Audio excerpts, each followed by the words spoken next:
Duh sayang ngapunten saestu yen dereng saged nuruti apa karepmu, tapi aja sumelan ana dina liyane bakal tak upayake mbok kepiye carane.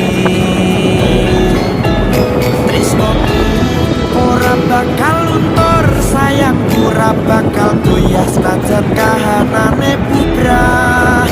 Aku bakal setia, ora mungkin mendua. Matur suwun sampun ana ngancani neng saben dina.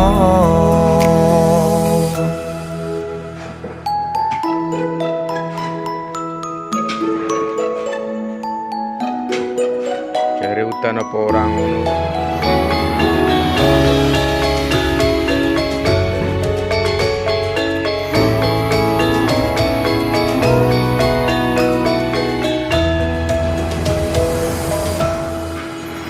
Cintaku mbok yo sampun nesu nesu kabeh iso rasah kudu nganggo mecucu. Iman paras ayu mundak beda karo ati